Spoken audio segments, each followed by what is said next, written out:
Dear students, first of all, very much good morning to all of you. हमने जो unit शुरू किया हुआ था वो था बिजनेस सर्विसेज का यूनिट नंबर 4। इस यूनिट के अंदर मैंने आपको बिजनेस सर्विसेज के बारे में थोड़ा सा डिटेल से बताया हुआ था और इसके अंदर जो हमारा टॉपिक शुरू हुआ था वो था बैंकिंग का। बैंकिंग का जो बिजनेस को सर्विसेज अपनी प्रोवाइड करते हैं। मैंने आपको बताया था कि बैंक हमारे को बैंक के अंदर हम लोग डिफरेंट तरीके से अपने अकाउंट्स ओपन करवा सकते हैं। लाइक सेविंग का अकाउंट ओपन करवाया जा सकता है, लाइक मल्टी ऑप्शन डिपॉजिट का अकाउंट ओपन करवाया जा सकता है, करंट अकाउंट का अकाउंट ओपन करवाया जा सकता है।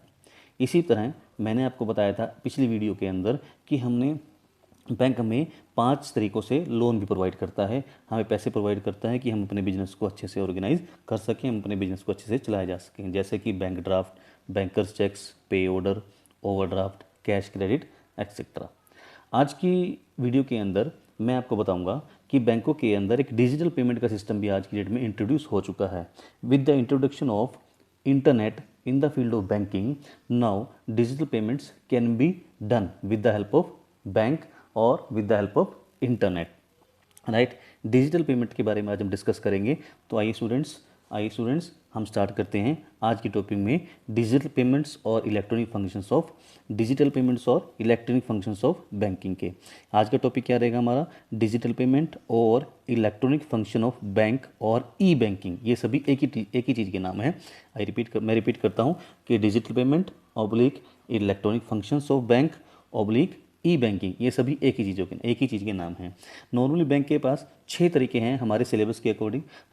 नियर बाय हमारे पास 6 वेज हैं जो कि इस सभी के अंदर इन्वॉल्व हैं। सबसे पहले मैं आपको बताता हूँ कि डिजिटल पेमेंट का मतलब होता क्या है। So let us talk about the meaning of digital payment और e banking. Digital payment is a system of making online payment without involving physical exchange of money. मतलब हमें मनी का लेन देन नहीं करना है, हम केवल क्या करेंगे? With the help of internet हम एक अकाउंट से पैसा ट्रांसफ़र दूसरे के अकाउंट में कर देंगे। मिनटू से जिसने पैसे देने हैं उसके अकाउंट में से पैसे निकलकर जिसने पैसे लेने हैं उसके अकाउंट में डायरेक्ट ट्रांसफ़र हो जाएंगे without going to the bank branch and without having a hard cash in our hand. मतलब ना तो पैसे हाथ में लिए बिना और ना ही बैंक में जाए बिना हम पैसे एक अकाउंट से दूसरे अकाउंट में ट्रांसफ़र कर देंगे। इसी को बोलते हैं ई बैंकिंग या इलेक्ट्रॉनिक फंक्शन ऑफ बैंक या फिर डिजिटल पेमेंट। अब हमारे पास नियर बाय 6 वेज हैं जिससे कि डिजिटल पेमेंट के फंक्शंस हो सकते हैं। हम उनको ही आज स्टेप बाय स्टेप करेंगे। सबसे पहला पॉइंट हमारे पास आता है that is called debit card.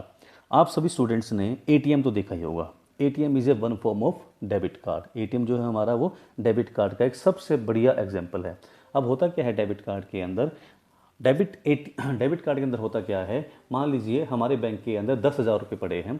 तो 10,000 रुपये पड़े हैं तो अगर हम मार्केट के अंदर कोई सामान खरीदने जा रहे हैं तो वहाँ पे एक छोटा सा मशीन रखा होता है। मार्केट में जितने का भी हमने सामान खरीदा, फॉर एग्जांपल किसी बिजनेसमैन से हमने 3,000 रुपये का सामान खरीदा है तो वो 3,000 रुपये हमें बिजनेसमैन को कैश में देने की ज़रूरत नहीं है। हम वो एक कार्ड अपना बिजनेसमैन को देंगे, दुकानदार को देंगे, वो उस कार्ड को अपनी मशीन से स्वाइप कर लेगा।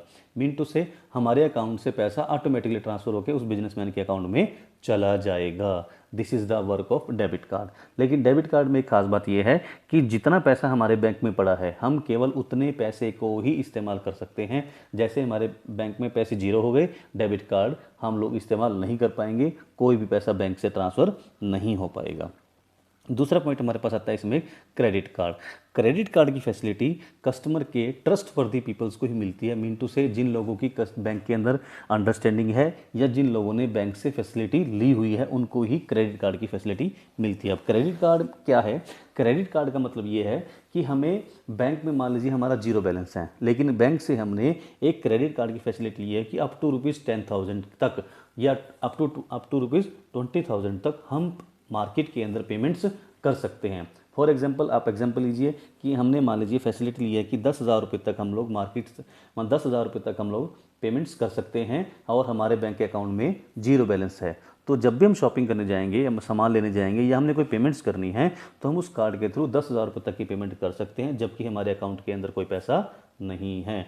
इस तरह की facility normally bank special peoples को देता है, या आप कह सकते हो ट्रस्ट वर्दी पीपल्स को दे सकता है, या कह सकते हो कि जिन लोगों ने इस सर्विस के लिए रिक्वेस्ट की है उन्होंने ये ले रखी है। इस सर्विस के ऊपर मैनी टाइम्स बैंक अपने फिक्स चार्जेस या बैंक इंटरेस्ट भी चार्ज करता है। तो मैं आपको एक बात मैं क्लियर कर देता हूँ, डेबिट कार्ड और क्रेडिट कार्ड में जो मेन डिफरेंस है वो ये है कि डेबिट कार्ड के अंदर हमारे बैंक के अंदर पैसे होने चाहिए और क्रेडिट कार्ड के अंदर बैलेंस जीरो भी होगा तब भी चलेगा, और जितनी लिमिट बैंक ने हमारी फिक्स कर रखी है उस लिमिट तक हम पैसा बैंक का यूज़ कर सकते हैं। तीसरी फैसिलिटी हमारे पास इसके अंदर आती है नेफ्ट की, NEFT। इसकी अगर फुल फॉर्म कहें तो नेफ्ट की फुल फॉर्म है national electronic fund transfer. I repeat, national electronic fund transfer. Under this the fund is directly transferred from one account to another. मैं फिर बोल रहा हूँ, ये एक ऐसा सिस्टम है जिसके अंदर जो पैसा है वो एक अकाउंट से दूसरे अकाउंट के अंदर डायरेक्टली ट्रांसफ़र हो जाता है। जो हमारी पार्टीज इन्वॉल्व है, पार्टी इन्वॉल्व से मतलब जिसने पेमेंट देनी है और जिसने पेमेंट लेनी है, ना तो उनको कोई चेक बनाना पड़ता, ना ही उनके अंदर उनको पैसा बैंक में डिपॉजिट करवाने के लिए जाना पड़ता, ना ही उनको कोई पेमेंट, ना ही उनको फिजिकली प्रेजेंस होने की ज़रूरत है। राइट, तो this is a very good system कि इसके अंदर क्या है कि एक अकाउंट से दूसरे अकाउंट के अंदर पैसा नेशनल वाइज, मतलब नेशनल वाइज में पूरे इंडिया के अंदर कहीं पर भी पैसा एक अकाउंट से दूसरे अकाउंट के अंदर ईजिली ट्रांसफ़र किया जा सकता है।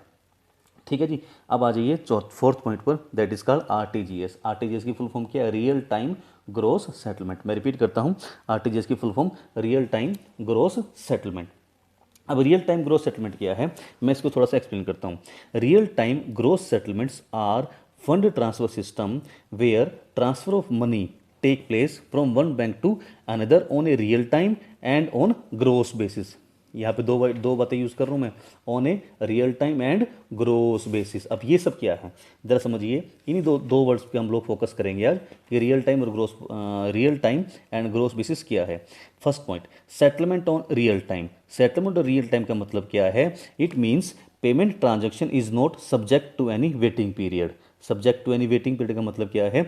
जैसे ही हमने RTGS के लिए बैंक को एप्लीकेशन दी, वो इमीडिएटली एक अकाउंट से दूसरे अकाउंट के अंदर पैसा ट्रांसफ़र कर देगा। वो इस काम के लिए वेटिंग नहीं करेगा, वो इस काम के लिए टाइम नहीं लगाएगा ज़्यादा। दूसरी बात क्या है, दूसरा पॉइंट हमने इसमें दूसरा वर्ड यूज़ किया था, ग्रोस सेटलमेंट। ग्रोस सेटलमेंट का मतलब क्या है? Gross settlement means the transaction is settled on one to one basis without bunching. Bunching मतलब ग्रुप बनाना। मैं फिर रिपीट कर रहा हूँ, gross settlement means the transaction is settled on one to one basis without bunching them with any other transaction. हम उसकी transaction को किसी दूसरी ट्रांजेक्शन के साथ एक ग्रुप नहीं बनाते, बंचिंग नहीं करते, हम डायरेक्ट ट्रांसफ़र कर देते हैं। अब मैं फिर रिपीट कर रहा हूँ, RTGS के अंदर हम लोग दो बेसिकली बात करी गई है। एक बात करी गई है रियल टाइम की, दूसरी बात करी गई है ग्रोस सेटलमेंट की। मीन टू से जैसे ही किसी कस्टमर ने आकर, क्लाइंट ने आकर बैंक को एप्लीकेशन दी है कि RTGS करवानी है, तो वो क्या करेगा, इमीडिएटली उस ट्रांजेक्शन को उसी टाइम पर विदाउट वेट किए हुए, बिना किसी वेट के, बिना किसी बंचिंग के उसको पैसे को ट्रांसफ़र कर देगा। लेकिन जो RTGS की फैसिलिटी है वो नॉर्मली हाई वैल्यू ट्रांजेक्शन को मिलती है। मीन टू से इसके लिए जो मिनिमम अमाउंट होनी चाहिए वो 2 लाख रुपए की होनी चाहिए। 2 लाख से कम की RTGS नहीं करवाई जाती, 2 लाख से ज़्यादा अमाउंट की RTGS करवाई जाती है। दूसरा पॉइंट क्या है कि नेफ्ट जो है वो कितनी भी अमाउंट की करवाई जा सकती है। अब यहाँ पे एक क्वेश्चन राइज होता है कि नेफ्ट नेफ्ट और RTGS के अंदर डिफरेंस क्या है? दोनों में पैसा क्या किया जा रहा है? ट्रांसफ़र किया जा रहा है। दोनों में पैसा एक जगह से दूसरी जगह ट्रांसफ़र किया जा रहा है, तो दोनों में इनफैक्ट डिफरेंस क्या रह गया? तो यहाँ पे 2 पॉइंट मैं आपको डिफरेंस कह देता हूँ कि इसके अंदर डिफरेंस क्या है। देखिए, इसमें जो डिफरेंस है, जो RTGS है उसकी ट्रांजैक्शन कंटिन्यूसली की जाती है। मिनटू से RTGS ट्रांजैक्शन जो है वन टू वन बेसिस के ऊपर की जाती है, उसके लिए हमें वेट नहीं करनी पड़ती। लेकिन जो नेफ्ट है वो बंचिस बेस पे की जाती है, मतलब उसमें बंच की बनाया जाता है, एक ट्रांजेक्शन को दूसरी ट्रांजेक्शन के साथ अटैच किया जाता है। उसके बाद जब बंच पूरा बन जाता है उसके बाद ही वो नेफ्ट की ट्रांजेक्शन, NEFT की ट्रांजेक्शन की जाती है। दूसरा जो डिफरेंस है, RTGS के लिए मिनिमम 2 लाख रुपए की अमाउंट फिक्स करी गई है, नेफ्ट के लिए ऐसी कोई, NEFT के लिए ऐसी कोई अमाउंट फिक्स नहीं करी गई है। ठीक है जी, ये 2 डिफरेंस इसके अंदर रखे गए हैं। नेक्स्ट पॉइंट हमारे पास आता है एटीएम। एटीएम की अगर हम फुल फॉर्म बात करें, ऑटोमेटिक टेलर मशीन। आप सभी को एटीएम का मीनिंग पता है, एटीएम का फंक्शनिंग पता है। एटीएम का मतलब ऑटोमेटिक टेलर मशीन। अब है क्या एटीएम? नॉर्मली बैंक में दो काम होते हैं। एक होता है बैंक में नॉर्मली हम क्या करते हैं, या तो हम बैंक से पैसे विड्रॉ करते हैं, दूसरा ये हम बैंक में पैसे डिपॉजिट करवाते हैं। अब बैंक की टाइमिंग फॉर एग्जांपल 10 बजे से लेकर 4 बजे तक है। अब 4 बजे तक तो बैंक के ऑफिसर्स या बैंक का स्टाफ वहाँ पर बैठा है। अगर हमें उसके बाद बैंक से पैसा विड्रॉ करवाना है या बैंक में पैसा डिपॉजिट करवाना है तो बैंक जो होता है वो बंद हो जाता है। अब हम क्या करें, नाउ यहाँ पर क्लाइंट फंस गया।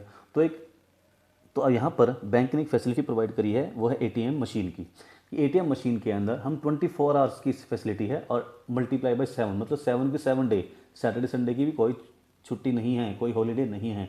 हम 24/7 आवर्स की फैसिलिटी के में काम कर सकते हैं। मीन टू से हम कभी भी जाएं एटीएम मशीन के पास, वहाँ पे अपना एक कार्ड हमें अवेलेबल होगा, उस कार्ड को यूज़ करके पैसा विड्रॉ भी कर सकते हैं और एटीएम मशीन की हेल्प से अपने अकाउंट के अंदर पैसा डिपॉजिट करवा भी सकते हैं। This is the facility of ATM. Last point की बात करते हैं, दैट इज़ ई कैश और डिजिटल कैश। इसके बारे में भी बहुत सारे स्टूडेंट्स को पता है। आप सबने पेटीएम और भीम ऐप के बारे में सुना होगा। पेटीएम और भीम ऐप है क्या? इसके अंदर ये एक इलेक्ट्रॉनिकल कैश सॉफ्टवेयर प्रोग्राम है। इलेक्ट्रॉनिक कैश सॉफ्टवेयर प्रोग्राम से मतलब क्या है, हम अपने बैंक अकाउंट को इस पेटीएम, मान पेटीएम का एग्जांपल लेके चलते हैं, हम बैंक अकाउंट के थ्रू पेटीएम के अंदर कुछ पैसे ट्रांसफ़र कर लेते हैं। अब वो पैसे जो है हमारे पास वो इलेक्ट्रॉनिक फॉर्म के अंदर आ गया, डिजिटल फॉर्म के अंदर आ गया। अब उस पेटीएम ऐप के थ्रू हमें अगर कोई भी पेमेंट करनी है तो हम उस पेटीएम ऐप के थ्रू पेमेंट कर सकते हैं। दूसरे व्यक्ति के पास भी वो पैसा डिजिटल फॉर्म के अंदर जाएगा और वो पैसा उसको वो उस पैसे को अपने बैंक के अंदर ट्रांसफ़र करके हार्ड कैश के अंदर या कैश में कन्वर्ट करवा सकता है। ठीक है जी। हमारे पास, मैंने सिर्फ पेटीएम का एग्जांपल दिया है, ऐसे एग्जांपल बहुत सारे हैं आज हमारे पास। पेटीएम की तरह जैसे भीम ऐप भी अवेलेबल हो गई है गवर्नमेंट ऑफ इंडिया की तरफ से। इस तरह से बहुत सारी ऐप्स हैं जो हमें डिजिटल कैश और ई कैश की फैसिलिटी प्रोवाइड करते हैं। तो आज की इस वीडियो में हमने आपके साथ methods of digital payment of E banking services के बारे में डिस्कस किया है। नेक्स्ट टाइम फिर मैं कोई एक नई वीडियो लेके आऊँगा जो कि आपके सिलेबस के रिकवरी में और आपके एग्जाम में आपके लिए हेल्पफुल होगी। At last, thanks to all of you. Thank you.